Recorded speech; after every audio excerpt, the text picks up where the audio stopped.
Congratulations. The time machine worked quietly without sparks or noise, and now you find yourself in the soft hum of ancient Rome. Around the year 50 BCE, there is no emperor yet. Only men in togas, the murmur of the forum, and incense curling through temple columns. But you are none of them. You are not a senator, not a slave, not a soldier returning from glory. You are simply someone who lives here on a street too narrow for chariots, in a building that leaks when it rains, among neighbors who argue, laugh, borrow, and forget to return. This is not the Rome of grand speeches. It is the Rome of laundry dripping from windows, of lentils boiling, of sandals tapping over uneven stones. Today, nothing will happen. And yet, everything will. You will hear your neighbor's voice through the wall. You will feel the warmth of the stone beneath your feet. You will sweep your doorstep, nod to someone you barely know, and wait your turn at the water fountain. There will be no drama, no news, just the soft rhythm of daily life. And that in itself is enough. Because in Rome, even the quietest day holds 100 stories told not with trumpets, but with whispers. Mornings in Rome do not begin with silence. They begin with sound familiar, repetitive, unremarkable sound. There is no rooster crowing at dawn, no soft harp to wake you gently from dreams. Instead, it's the voice of the bread seller shouting through the alley with a hoarse rhythm that suggests he hasn't slept well in days.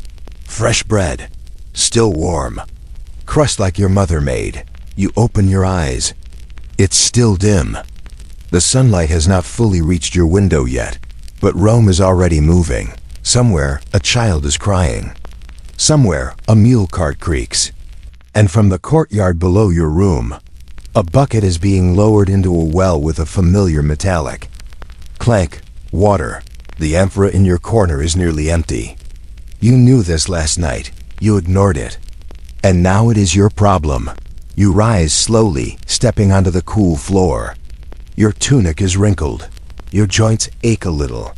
Your sandals are where you left them, half under the bed, half in the dust. You open the wooden shutters. The smell of smoke and vinegar drifts in. Someone is already boiling laundry with ash soap. Someone else is frying onions in oil. A pigeon sits on your neighbor's roof, blinking at nothing. Across the courtyard, a woman is braiding her hair. She sees you. She does not smile, just nods. She is already dressed. That means she went for water early. That means you are late. The well is not far, but the line is long. And in Rome, people share water, but not patience, especially in the morning. You step out, the stairs creak, someone coughs behind a door. Someone else is sweeping the stone corridor. You hear voices low, annoyed, familiar. He's always late. He never brings his own bucket. Did you see his laundry last week? You keep walking. At the end of the alley, the line for water stretches like an accusation. You nod to the baker's son, who ignores you. The woman ahead of you has 2 buckets. She's arguing with the man behind her, who says she cuts every day. You say nothing. You wait. You are part of this. The dust sticks to your feet. The sun is rising now, softly gilding the bricks, turning the chipped plaster of old buildings golden. A dog scratches itself behind a cart. A man sneezes and no one blesses him. The sounds of the city are not loud, but they are constant. Rome doesn't explode into action. It rolls forward like dough being pressed flat, again and again, with the weight of 1,000 mornings before this one. And today is no different. You'll get your water. You'll carry it back, careful not to spill a drop. You'll pass the woman with the braided hair again. Maybe she nod, maybe not. But the day will continue. Laundry will hang. Children will run. And Rome will keep moving. Because in this city, even the smallest routine, the drawing of water, the waiting in line, the exchange of a glance is part of something older than you. Something wider, something shared. The morning is not quiet. but it is always the same. And that sameness is what makes it beautiful. In Rome, a building is not just a building. It is a small, vertical world. A microcosm of noise, smell, dust, and memory stacked stone upon stone. And inside this world, everyone has a place. Not always by choice, but always by structure. At the top live the poor. Their windows barely hold out the wind. Their ceilings drip in the rain. Their walls are made of promises that never held. At the bottom, the fortunate merchants, scribes, retired soldiers with steady pensions. Thick walls, tiled floors, rooms that stay warm in winter. And in the middle, you, not rich, not desperate, just in between. Close enough to hear the conversations above and the arguments below. Close enough to smell the bread from downstairs and the chamber pot from upstairs. This is not a complaint, it's a reality. In Rome, air carries everything: scent, heat, voices, gossip. And the courtyard catches it all. The center of your insula is a shared space, open to the sky, framed by walls that remember too many things. A place where children play, laundry dries, and cats pretend to be gods. Early in the morning, the courtyard stirs before you do. A clay pot cracks somewhere. A broom brushes away yesterday's dust. The woman from below, the one with the voice like vinegar, is already boiling something. It smells like olives, garlic, and judgment. She always says good morning, but never asks how you are. That's her kindness, sharp, efficient, routine. Above you, a boy dumps a bucket of water too quickly. It's meant for laundry, maybe, or perhaps it was just in the way. The water lands near your window with a slap. You don't shout. What would be the point? He'll do it again. That's the rhythm of this place. Give, take, ignore, repeat. Your wall has a stain where the water always hits. It's the shape of a feather. You started to like it. Somehow. Someone on the second floor is singing. You don't know the words. You never do. She sings in fragments like memory. High notes in the morning, lower ones at night. You suspect she's lonely. Or perhaps she just likes the echo her voice makes in the narrow stairwell. Echoes last longer than greetings. There's a man who passes through the courtyard every day at the same time. You don't know his name. He limps slightly, carries a basket, always nods, never speaks. One time, he dropped something: dried figs. You think you picked them up, handed them back. He smiled. Not wide, just enough to be remembered. That was 3 months ago. The figs are long gone, but the nod remains. The walls in your insula are thin. Arguments climb them like vines. Laughter seeps through like smoke. There is a woman 2 doors down who cries every Thursday. No one asks why. She waters her plants like clockwork, geraniums, yellow, resilient. And the man across from you snores so loudly that it rattles your shutters. He has apologized for it once. You both laughed. That was enough. In this world, privacy is not a right. It is a pause between footsteps. A brief silence in the middle of boiling water and creaking stairs. People know when you're sick. They hear it, smell it. They know when you're happy. They hear that too. They might never say a word, but they know you live in the middle of the building, of the noise, of other people's habits and your own. And somehow that balance holds. Fragile, but familiar. Like the beam in your ceiling, it creaks, but it does not break. And so the courtyard breathes. It stretches. It watches. And it waits for another day to begin. A door opens. A voice calls out. The cats scatter. Laundry drips. And life, once again, does not ask for permission. It simply continues. Together. Not all information in Rome travels by scroll or by messenger. Some of it moves with the dust. Some of it clings to aprons. Most of it begins as a whisper, barely a sound, more breath than voice, and yet, by noon, it will reach every courtyard. In your district. This morning, it begins early. A neighbor, your neighbor's neighbor, passes through the courtyard, carrying a small basket of herbs and a larger bundle of speculation. She leans in as she crosses the threshold, her lips close. To another ear, and mutters, "A judge at the forum struck his slave without cause. They say the slave was innocent. They say the judge was drunk." And just like that, a fire is lit. Not of outrage, perhaps, but of interest. You hear it from your window. Not the words, just the tone. The hush of something forbidden, freshly shared. The sound of a secret gaining momentum. In Rome, nothing moves faster than gossip. Not chariots, not crows, not even fear. Gossip is the city's bloodstream. It runs quietly but urgently, through alleys, beneath market stalls, over balconies, and between drying tunics. And you listen. Not because you are nosy, not because you are cruel, but because in a city where walls are thin and silence is rare, stories are survival. The best place to gather them is not the forum, not the Senate, but the shaded steps beneath a neighbor's window. There you sit, one hand resting on your knee, the other curled loosely around a cup. You are not eavesdropping, not exactly. You're simply present.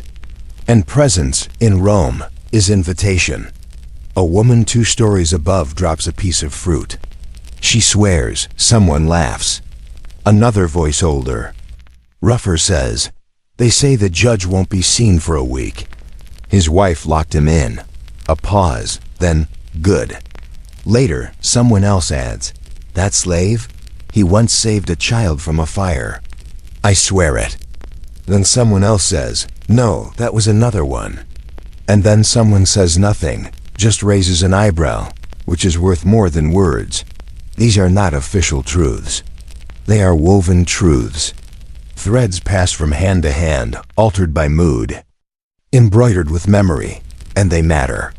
Not in court, perhaps, but in courtyards, in kitchens, on the edge of sleep. There are rules, of course, unwritten, understood. You do not repeat gossip as fact. You shape it with tone, with suggestion. They say, "is safer than I heard." And nothing is ever entirely false, because everything feels true when spoken gently enough. Children learn this before they learn to write. Old men use it to remain relevant. Bakers include it with loaves. Midwives whisper it as they stir herbs. Even priests, in quiet corners, raise their brows knowingly. Sometimes gossip is harmless, a story about a neighbor's broken cart or someone's third lover. Sometimes it bites. It has teeth. It reshapes friendships, alters trade deals, closes doors, opens others. In a city so full of people, power is often as simple as being the first to know and the last to speak. So you sit on the stone step a little longer. You listen to what is said and what is not. You sip from your cup. You nod, you pretend not to care, but inside you're gathering, not to judge, not to harm, just to understand. Because in Rome, knowing is a kind of armor, and stories are the soft weapons we carry under our tunics, quiet, concealed, and always ready. Kindness in Rome is never loud. It comes in bowls, in sandals, in silences too long to be empty. This morning, your neighbor doesn't open his shutters. The usual sound of his coughing so constant, you stop noticing it has vanished. Which is precisely why you notice. Silence, after all, is louder than complaint. You ladle lentil soup into a chipped bowl. It's not much. A simple recipe, heavy with garlic and water, light on oil. But it is warm. And warmth, in Rome, is never wasted. You carry it down the stairwell. The walls are cracked. The light shifts with each step. You knock only once. A pause, then a slow creak of wood. He doesn't thank you. He only nods. And that is enough. The next day, when you return home, something is leaning against your door, a sandal. Not new, worn, smoothed by years of use, but sturdy, the kind that says, "I remember your kindness." It doesn't fit perfectly. But that is not the point. In your insula, this kind of exchange is normal, common, even. Help is rarely asked for, and thanks are rarely spoken. Gifts are the language of need here. A dish of olives, a half-burned candle, a scarf with a loose thread. These are not grand gestures, but they carry weight. And yet, beneath the warmth lies something else. A current just below the surface, quiet. Rivalry. It is not cruel, not petty, but it is precise. In Rome, people remember. Who gave more? Who gave first? Who gave last? That woman who offered you honey last week. She once borrowed your broom for 2 months. You didn't say anything, but she remembers. And now, she waits for balance. The old man on the 3rd floor, who always greets you first. He hasn't returned your clay jar, but he gave your nephew a fig. Does that make you even? Almost. It's not about value. It's about rhythm, balance, a slow, unspoken tally of gestures woven over time, like linen worn smooth by washing. And when the balance is off, the silence shifts. A woman doesn't return a greeting. A neighbor closes his door a little faster. A child looks away. It's not punishment, just memory, wearing different clothes. But the beautiful thing about Rome is this. Even the quiet competition is wrapped in care. Your neighbor wants to give back, not to prove himself, but to preserve the thread that binds you. You check your cupboard. You remember the sandal. And tomorrow, maybe you'll leave a small bar of soap on his window ledge. No note, no words. Just presence. Just return. Because here, kindness is not currency. It's conversation. Soft. Ongoing. Counted not in coins, but in effort. And in this city of stone and echoes, it is the softest things, the soup, the sandal, the silence that build, the strongest walls between strangers. The courtyard is never silent, not in the mornings, not in the afternoons, not even during the long, tired heat of midday. It lives through the voices of children. You hear them first before you see them, small sandals slapping the stones, laughter, sharp as flint, arguments that rise and fall like tides. They play with whatever they can find. Worn dice made of animal bone, bits of broken tile, strings knotted into shapes only they understand. It is not organized. It is not quiet, but it is life. The kind that reminds the walls they are still needed, today. They are gathered near the fountain, chasing a cat with more dignity than patience. Someone screams not in pain, just in triumph. Someone else cries genuine this time. And then, from beneath your window, a softer sound. Not a wail, not a plea. Just a small, steady sob. You look out. A boy stands alone, no older than 6, dirty knees, smeared cheeks. He isn't playing, he isn't watching. He is waiting. There is no mother nearby, no older sibling. Just the blur of other children running past him like wind around a stone. His eyes are not wide, they are tired. Too tired for his age. You don't call out. Instead, you walk to the bread shelf. One piece remains hard, dry, from yesterday, but it's still bread. You wrap it in cloth and step outside. The boy sees you, but does not move. You crouch, hold out the bread. No questions, no words, just offering. He looks at it, then at you, then takes it with both hands like it's heavier than it is. He doesn't say thank you. He smiles, and that, in Rome, is enough. You place your hand gently on his hair. His curls are stiff with dust. He leans into the touch, not too much, just enough. Then he turns, walks back to the game, not to play, just to sit near it. Closer than before, less alone. There's no lesson in this, no grand meaning, just a small kindness shared between two people who needed it at the same time.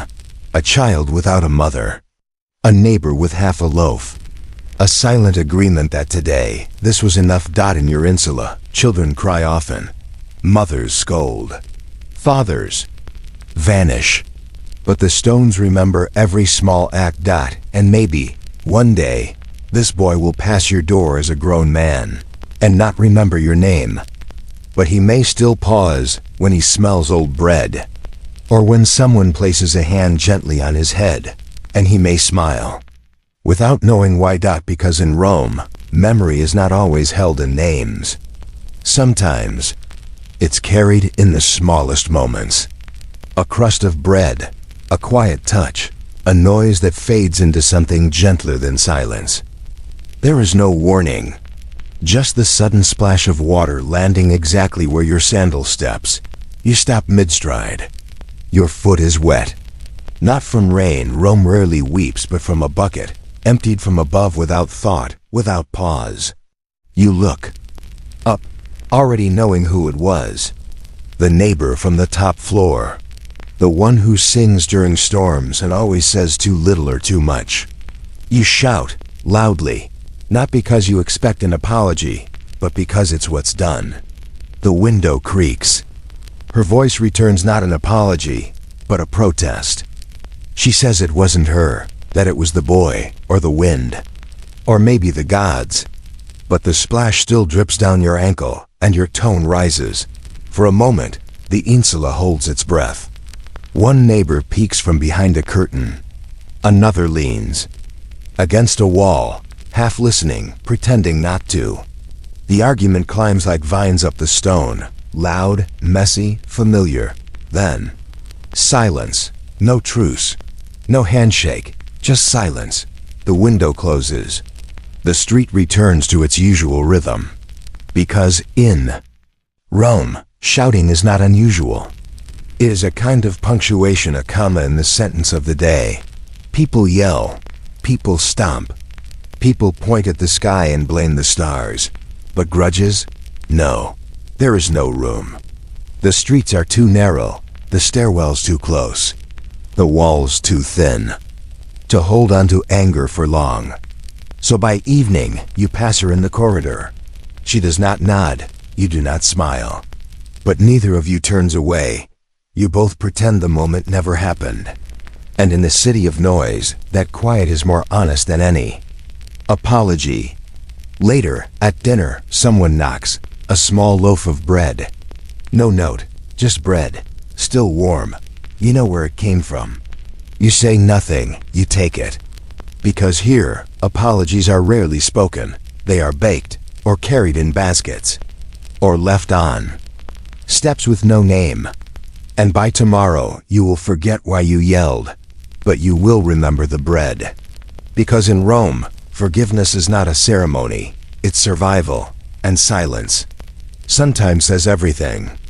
The stairs are uneven, worn down by years of footsteps and rain, each one a soft dip in the stone.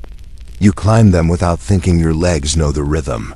But today, you pause.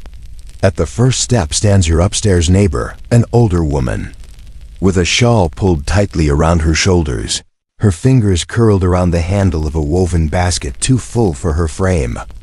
Grapes spill slightly over the edge. She doesn't ask for help. Romans rarely do. But her eyes look down at the steps like they're a mountain. You say nothing. You simply reach for the basket.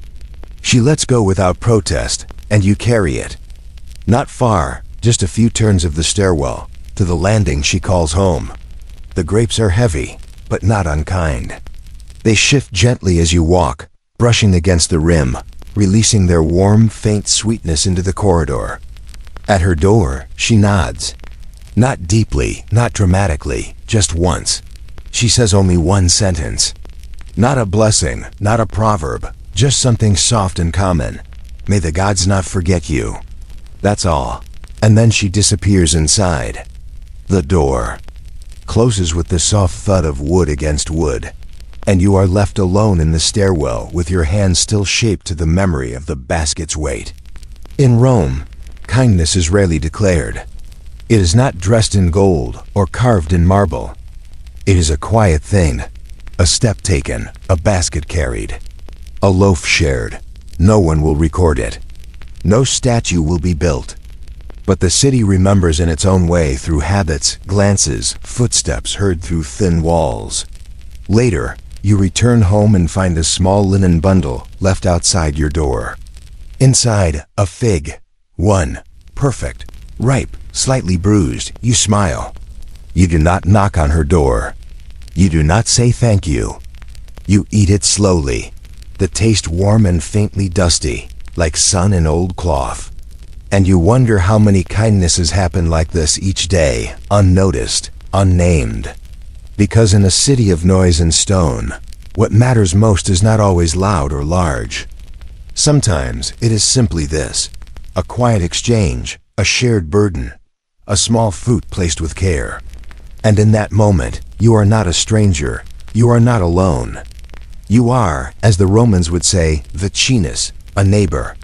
Not just in address, but in spirit. It happens once a month, not by decree or calendar, but by the slow tug of habit, the kind of rhythm a city develops in its bones rather than its laws. On a morning that feels neither too hot nor too still, a whisper passes between neighbors like the scent of warm olives or the first drift of incense. It's today. No bells are rung, no announcements made. But one by one, they come. From the upper floors, the poorer ones, with worn sandals and rolled sleeves. From the lower floors, the quieter ones, with cleaner tunics and calloused silences. The meeting place is always the same, the shared rooftop. A flat space of cracked tiles and drying laundry, where the city breathes in open sky and broken chimneys. Someone brings a broom. Someone else brings oil for the hinges of a creaky door. A child carries a clay pot of crushed herbs, juniper, myrtle, lavender. It's not cleaning, not really. It's remembering. As dust is swept away, news is brushed into the air. Who moved out? Who hasn't been seen? Whose child is coughing at night? Whose husband is returning from the docks? They don't write it down. They don't vote or shout. They murmur. They listen. They nod. The air fills with questions and breadcrumbs of gossip, none of it malicious, all of it necessary. Because in Rome, the insula is more than stone, it is a living stack of memory. And like memory, it must be refreshed. If it isn't, it fades. So they gather, they burn incense not for gods, but for flies. They scrub the edges of stairwells not because they're dirty, but because the act says, "We are still here." An old man mutters that the woman on the third floor hasn't been to market in days. A young girl whispers that her sister is with child. Someone mentions a cracked doorframe. Another offers wood, and no one writes a list. It's all absorbed, held in heads and hearts like a map of the building drawn in glances and footsteps. When the cleaning is done, no feast follows. Just bread, maybe wine, a shared fig, a laugh from someone who doesn't usually laugh. And then they descend again, one by one, back to their units, their corners, their rituals. But something lingers in the air, a thread retied, a silence less empty. The city doesn't thank them, no magistrate notices. But the rooftop remembers. And so do they. Because in Rome, to be a neighbor is not a status. It's a practice, like prayer, like sweeping, like showing up once a month, not for glory, but so the building doesn't forget who still lives within it. Night in Rome does not fall all at once, it seeps, quietly, like ink across parchment or wine soaking into cloth. The sun does not set with drama, but with resignation. And one by one, windows darken, shutters creak closed, and footsteps grow. Softer until they vanish altogether.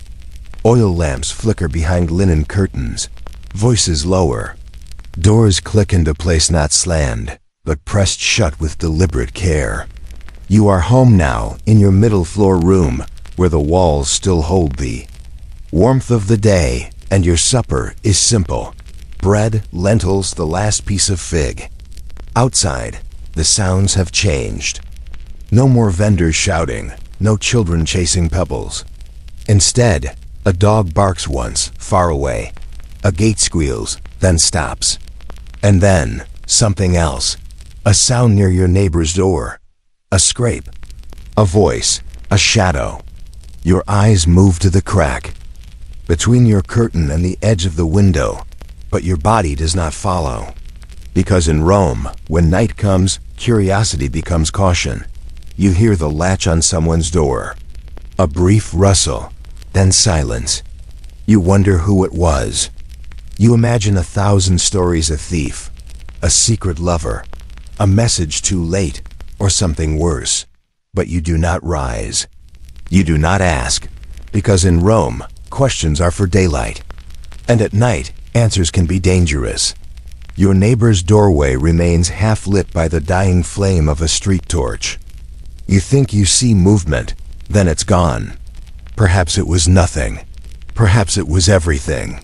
But tomorrow, when the sun returns and the bread carts roll down the street, you will look toward their door. Maybe it will be open, maybe not. You will not if you see them. You will not if you don't, but you won't speak of what you thought you heard. In this city, trust is not about knowing. It's about knowing when not to know, when not to speak, when to let a door remain closed, both literally and in memory. Night has rules, ancient and unspoken, some forged in fear, others in wisdom. And every Raman knows that walls don't just hold homes, they hold silence. The kind of silence that stretches between people like linen on a line, light yet unbreakable. So you finish your supper, you drink your water, you place your sandals by the door, you blow out the lamp. And as the dark thickens, you do what every Raman does when the city stops pretending to be eternal and simply becomes human again. You close your eyes and promise yourself not to ask what the shadows know. Because in Rome, some truths do not need light, and some nights are better left undisturbed. Night in Rome does not fall all at once. It seeps quietly, like ink across parchment or wine soaking into cloth. The sun does not set with drama, but with resignation. And one by one, windows darken, shutters creak closed, and footsteps grow. Softer until they vanish altogether. Oil lamps flicker behind linen curtains, voices lower. Doors click into place, not slammed, but pressed shut with deliberate care. You are home now, in your middle floor room, where the walls still hold the warmth of the day, and your supper is simple. Bread, lentils, the last piece of fig. Outside, the sounds have changed. No more vendors shouting, no children chasing pebbles. Instead, a dog barks once, far away. A gate squeals, then stops. And then, something else. A sound near your neighbor's door. A scrape. A voice. A shadow. Your eyes move to the crack between your curtain and the edge of the window, but your body does not follow. Because in Rome, when night comes, curiosity becomes caution. You hear the latch on someone's door. A brief rustle, then silence. You wonder who it was. You imagine 1,000 stories: a thief, a secret lover, a message too late, or something worse. But you do not rise. You do not ask, because in Rome, questions are for daylight. And at night, answers can be dangerous. Your neighbor's doorway remains half lit by the dying flame of a street torch. You think you see movement, then it's gone. Perhaps it was nothing. Perhaps it was everything. But tomorrow, when the sun returns and the bread carts roll down the street, you will look toward their door. Maybe it will be open, maybe not. You will not if you see them.